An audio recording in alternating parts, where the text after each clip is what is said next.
Welcome to Tech Ascent, the podcast where we dive into the trends, strategies, and success stories that are reshaping the tech landscape as we know it today. I'm your host, Oliver Klingane. I'm also the founder of Ascension, the premier business development partner within tech. Today, we've got a very exciting guest joining us. We're joined by Tim Prukop, the CEO of ANSRS AIs. Tim, welcome to the show. Would you mind introducing yourself and telling us a little bit about what you do? Yeah, thanks for having us, Oliver. I'm Tim Prukop. I'm the CEO of ANSRS Analytics. We provide a video software platform for football coaches to help them automate the film breakdown process and accelerate their game planning process so that they can get their work done sooner so that they can game plan faster and they can be more effective in games. And in my background, I coached football for 18 years.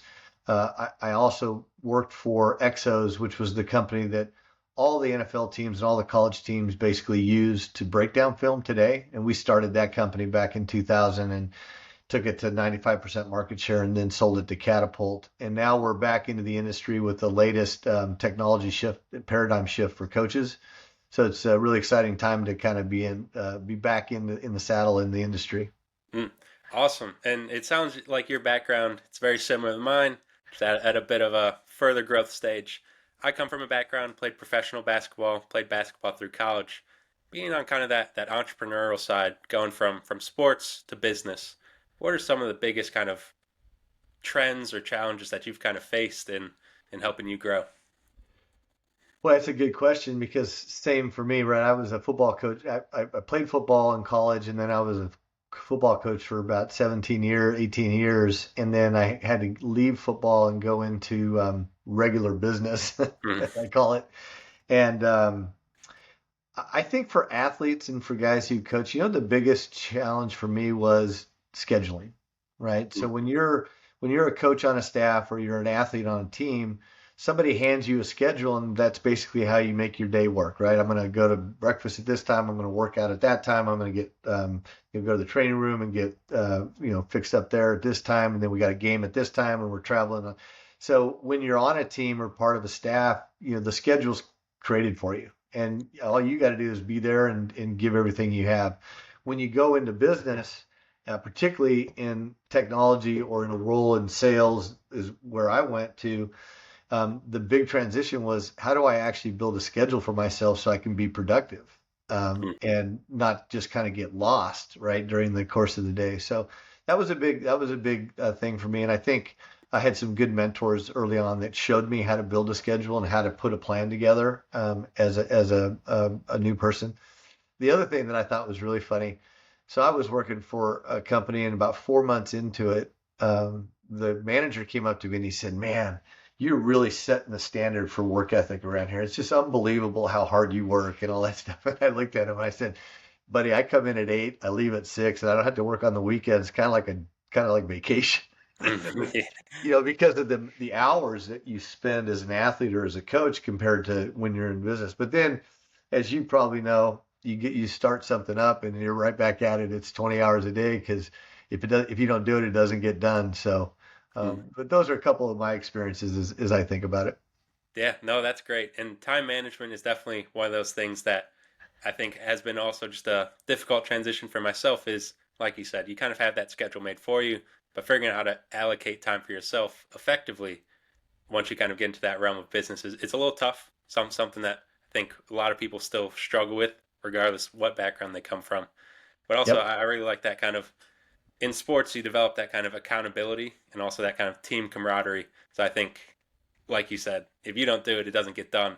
That's kind of something, a lesson that I've taken from sports at least into business. So for sure. I think the other one too, though, is like even when you played, right? Like you're on the court, there's four other guys on the court, and they're counting on you, right? Like Mm, if you don't do your job, then they can't do theirs, right? And mm, so, we learn in our fabric is this idea that people are counting on us, and it drives you to do more and to be more effective and to pay more attention and try to do a good job because it's not just you, right? And people who've been in sports kind of bring that with them into the workplace too, I think.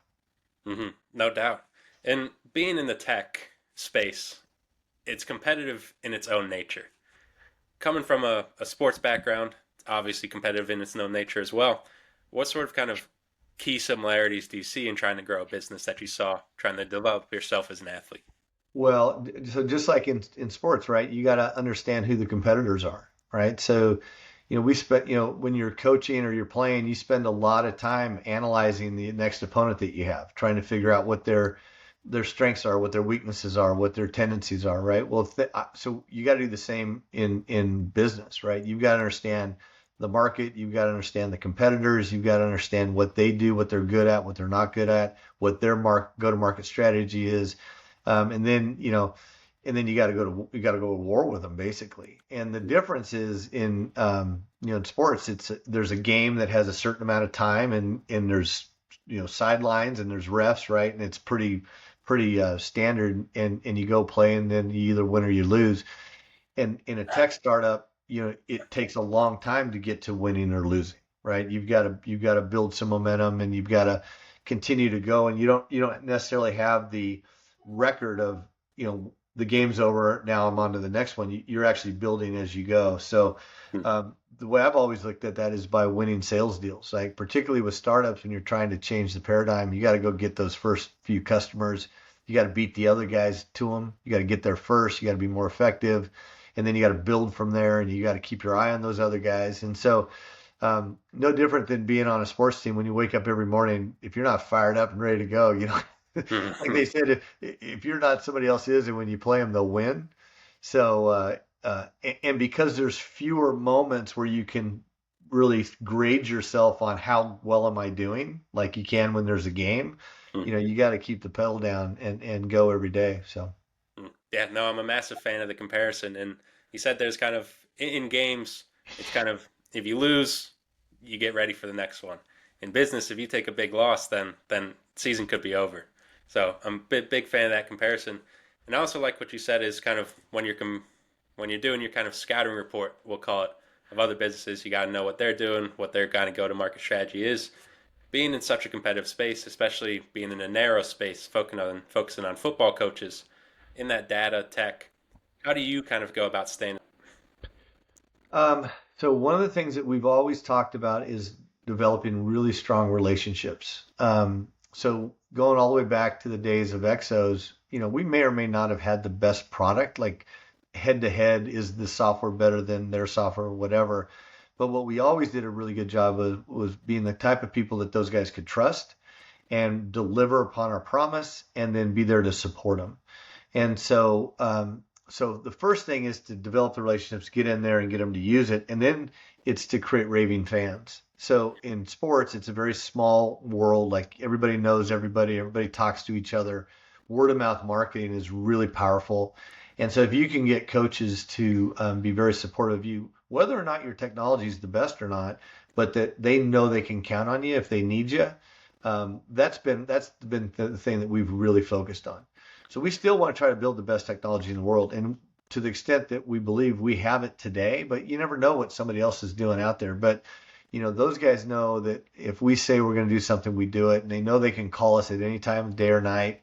And if they need help, we're going to help them. And if we do that for coaches, we make them feel special. And when somebody feels like you make them feel special, then they advocate for you. And when people call them and say, "Hey, what's it like?" They're a champion for you, right? And so that's really I think in this industry a really important thing to think about is building raving fans.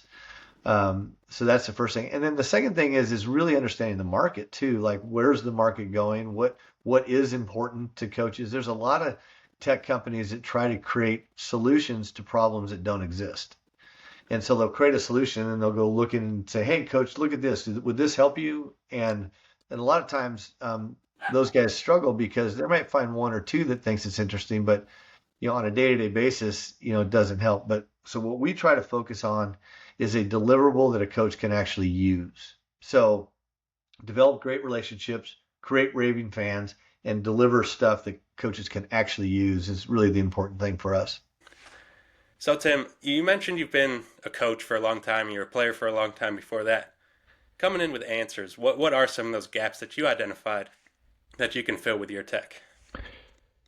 Well, so John Shalala is the founder of ANSRS. He was a coach at Tennessee. He was at Mississippi State and he was at Arkansas State. And he was the one that really came up with this idea that we've got to be a way to use technology today to actually automate this manual process that coaches spend 30, 40 hours a week doing.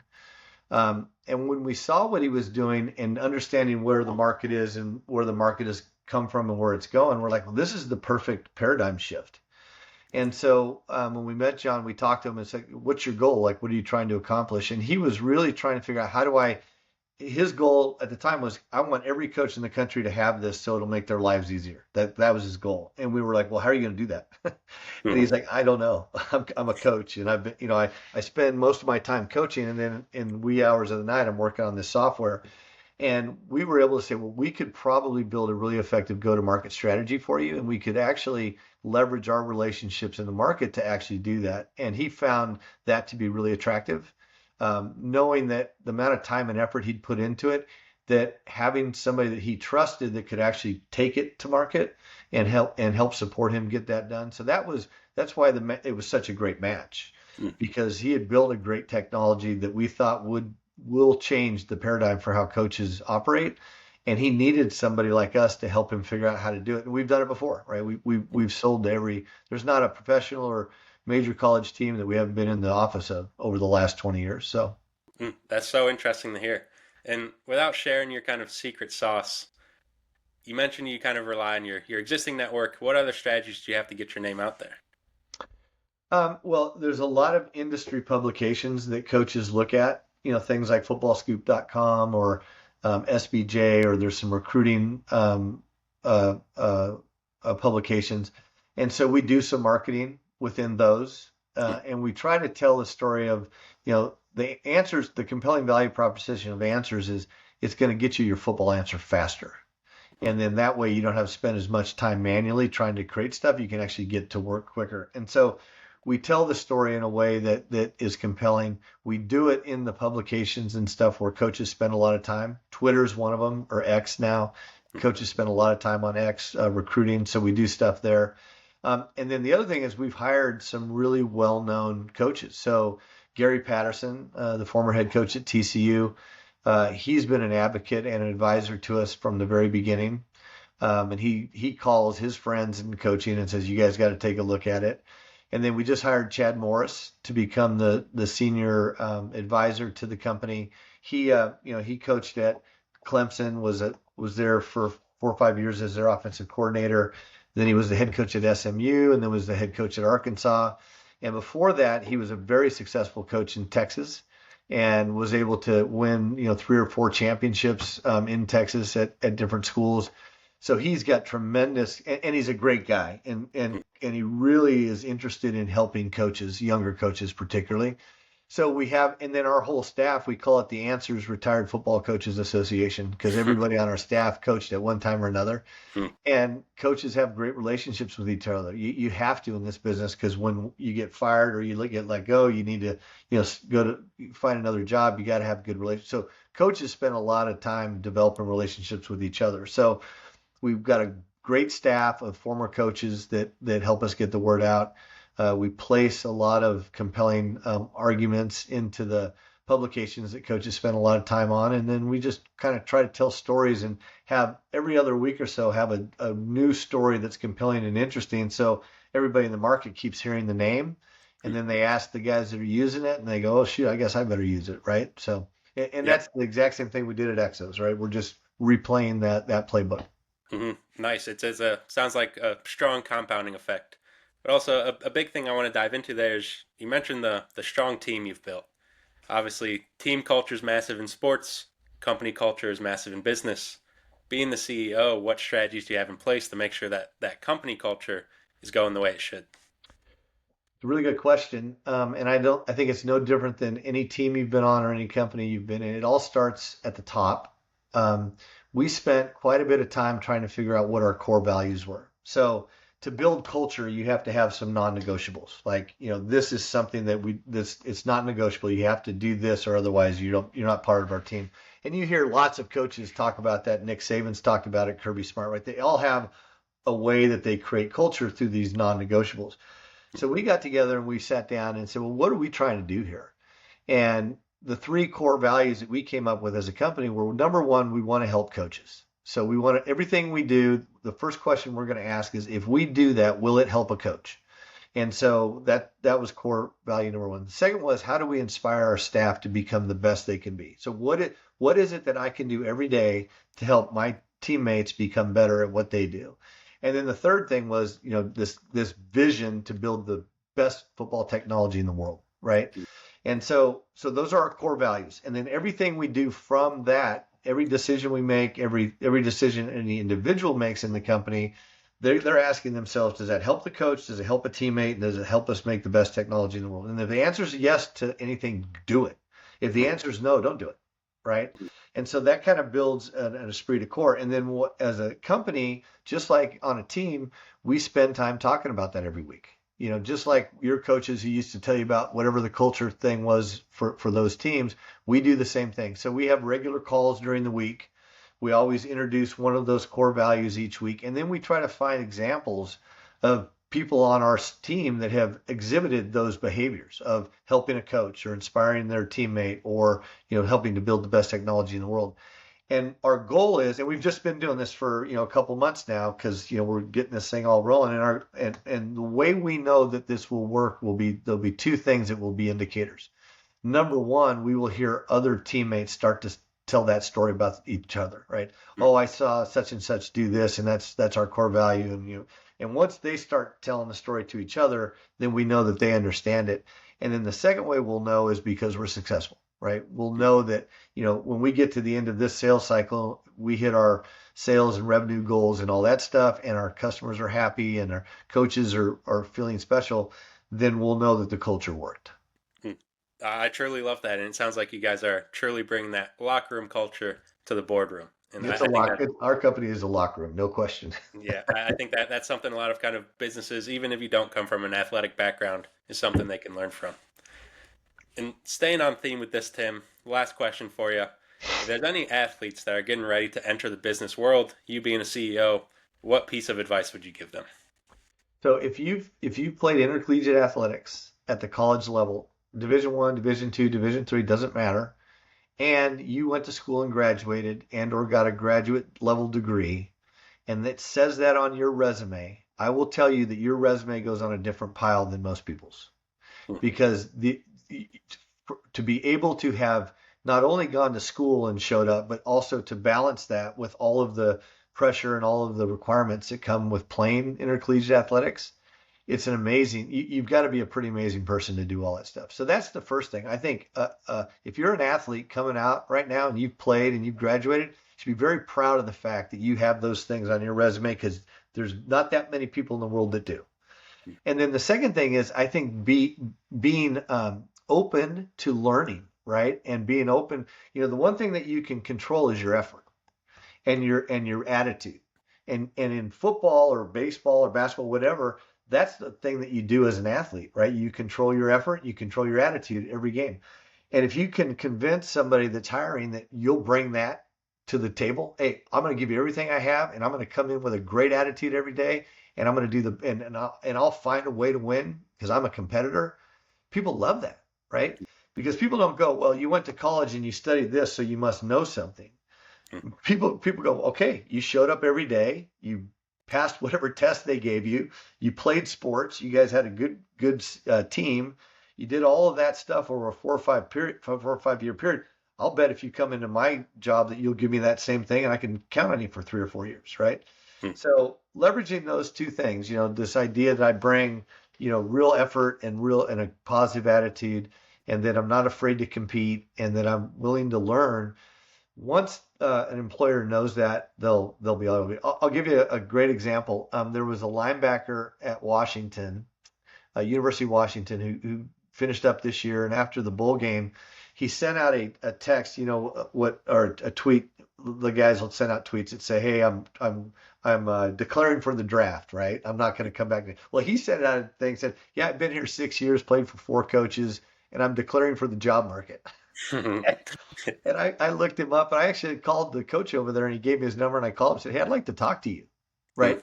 You played there, you got a master's degree, you had 472 tackles, you're bright, you're intelligent. There's got to be something that we can do. So anyway, my point is if you're an athlete and you're wondering whether you have you have so many marketable skills and traits that people in business, you don't have to know anything when you go to work for somebody. All you have to do is make sure they understand you're going to bring everything you have with a great attitude and you're willing to compete. And if you do that, you're going to have great opportunities. In fact, you'll have more opportunities than you'll know what to do with. You'll have to make decisions on where you're going to go. I love it, Tim, and all the athletes out there take notes. That was some great words of wisdom right there. But Tim, that's all I got for you today. I really appreciate you coming on, dropping some nuggets about kind of your experiences, your background, how you've gotten ANSRS to where it is today, stepping in as the CEO, all the information, all the gems you dropped. Really appreciate it. It was nice to meet you, and good luck with your business and the podcast and all that stuff. Anything we can do to help, don't hesitate to reach out. Sounds good. Thank you, Tim. Thank you.